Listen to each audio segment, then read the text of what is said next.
everyone, it is I, the princess of fashion herself. Today we're diving right into something monumental, something that has stopped the entire fashion world in its tracks. We're talking about Matthieu Blazy's first ever collection for Chanel.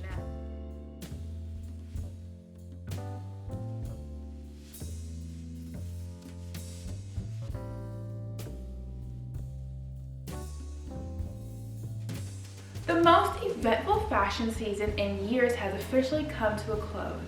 And what a finale it was. When Matthieu Blazy stepped out as the new creative director for Chanel, the entire industry held its breath.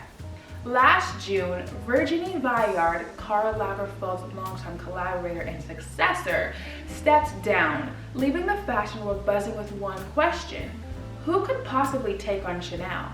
And then came December announcements. Matthieu Blazy, the man who turned Bottega Veneta into a symbol of subtle power and quiet luxury, would be stepping into the house that Coco built. 10 months later, he's given us a debut that redefines Chanel without betraying its roots.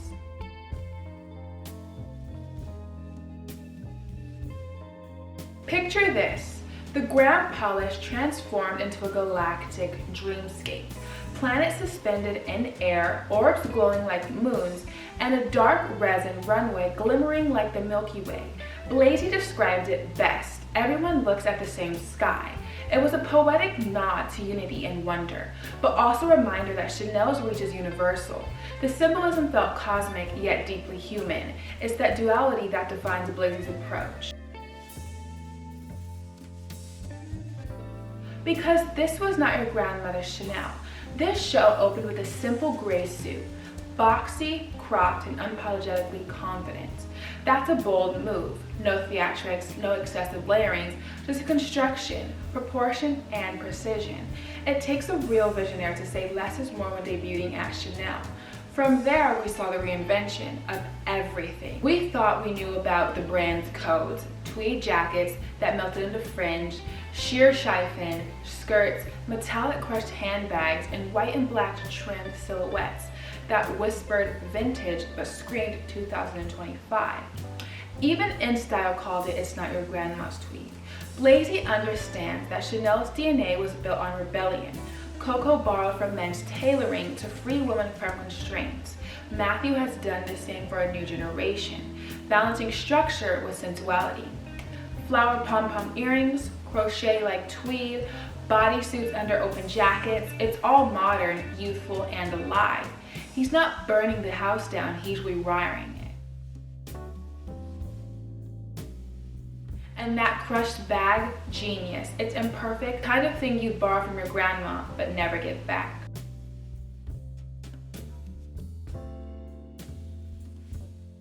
Blazy's arrival marks the fourth chapter in Chanel's 115-year history. Think about it. Only 3 creative leads before him: Gabrielle Chanel, Karl Lagerfeld, Virginie Viard. That's 2 designers covering nearly a century. Blazy steps in not to erase them, but to evolve them. Say Chanel is static. It breathes, it transforms, it adapts. Chanel's ethos remains: elegance, freedom, femininity. But it's now seen through the lens of a designer who dares to ask, what does modern femininity look today? To me, this show was everything. It gave what sometimes Chanel cannot: that spark of experiment, that flirtation with risk. It was rich, royal, and resonant. The Chanel woman is still universal, but under Matthieu Blazy's, she's celestial. So tell me in the comments, what did you think at Blazy's debut? Is this a new era for Chanel, or do you miss the Viard touch? Don't forget to like, subscribe, and hit that bell for all things fashion royalty, since I am Hailey Henderson, the princess of fashion. And as you know, this is my month, October, aka Mrs. October, aka the princess of fashion, aka the face of fashion, aka the sole reason why there's an H in fashion. Hailey Henderson.